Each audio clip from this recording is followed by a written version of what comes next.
face, I'm here, I'm in front of you, and I'm going for a meeting with a client. And my old version of me a few years ago wouldn't do that because the way I was at the time, I was victimizing myself. I would have been sad. I would have been disgusted by my face. I would just probably cry and focus on the pain and on the itchiness that I have at the moment, and frustrated and angry on the doctors that they cannot find a treatment for me. Yes, and I did that for a few years when I was really sick.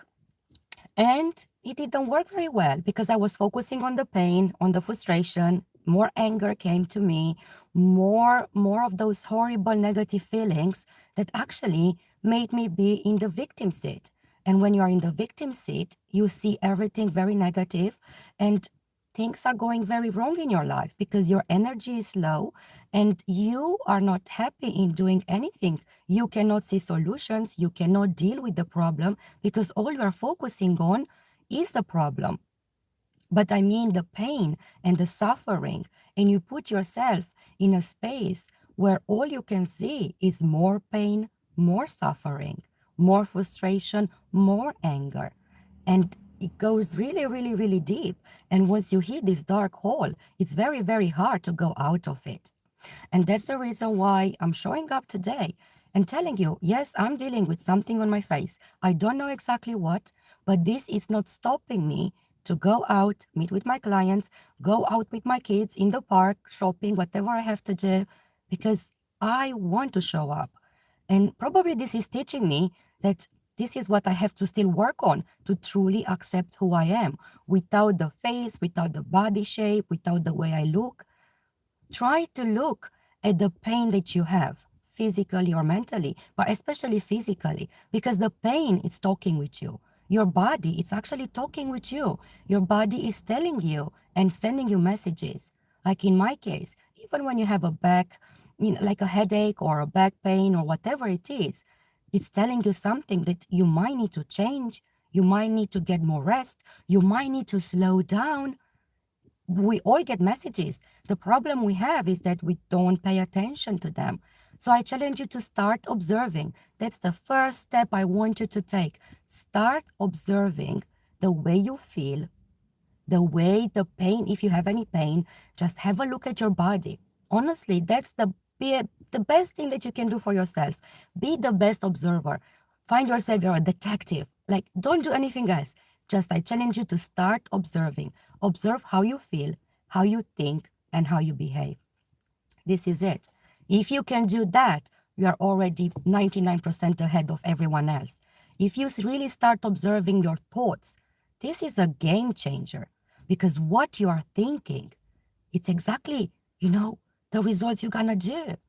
The way you are thinking, it will lead you to action, to your behaviors, and then guess what? This is how you're gonna get the results. So if you don't like the results that you have, guess what? You have to change something about the way that you do things. Because you cannot expect to have more money, more success, more love, whatever it is, if you do the same things over again. You do need to start doing something different. And the only way to do that is by looking at your behaviors. Look at your habits. What do you do very early in the morning? What's the first thing you do? What do you do before you go to sleep? Look at your habits that you do regularly, right? Because those are the ones that if you change a little bit, add something good in there, add something to pile them up, to be very easy to stack. For example, when I started lots of years ago, more than 10 years ago, to really look into my own personal development and to really, I had that desire to change my life because I wasn't happy where I was. I wanted more money. I wanted more freedom. I wanted something to change. And this is when I started to do things like, for example, new habits. I implemented them into something I already was doing. So I didn't feel like it's an extra task. I was just doing, for example, if I was washing the dishes, I love washing the dishes, by the way. Find it very relaxing, doing the same move all over again. And it's, warm water, it's really good. And then this is when I started doing some gratitude. Or I was listening to something really positive or something for personal development. So I was doing it while I was doing my washing, my dishes.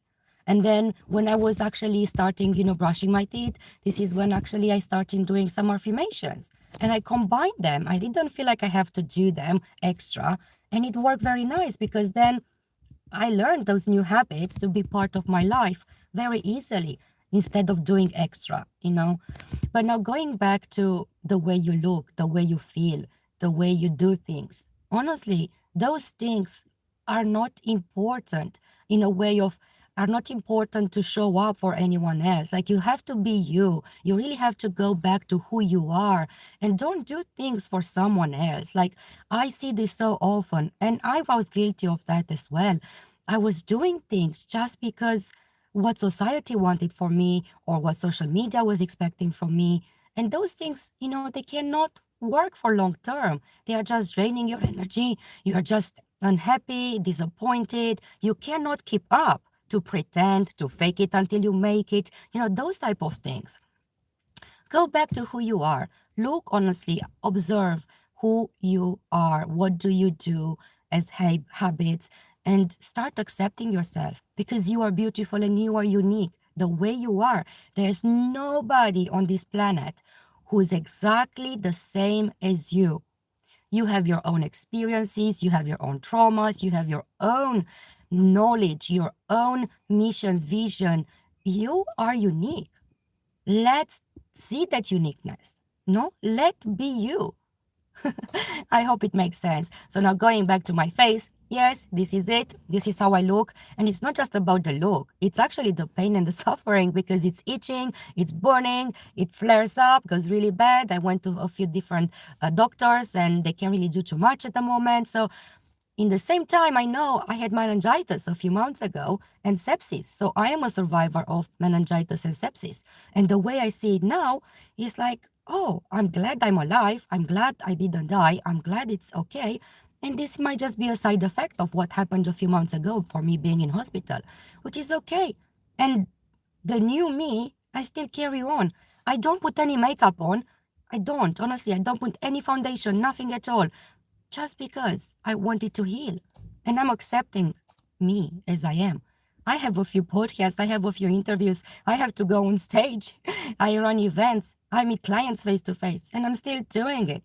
I'm coming on social media, and I'm still doing it. If you judge me, okay. If you don't, it's even better. Okay, this is all from today. If you have any questions, send me a message, send me clarity, and I'm more than happy to talk with you. And let's see how we can actually start changing your life because you definitely deserve better. If you're ready, only if you're ready, you need to be ready at least to desire a better life. And then everything is so easy to do, honestly. If you are determined, only if you want. If you know that you want it, then send me clarity and then we can book a session and we can discuss and see exactly how we can make it possible for you. Have a wonderful day. Keep on shining, keep on smiling, be amazing, be positive, and speak soon. Bye, guys.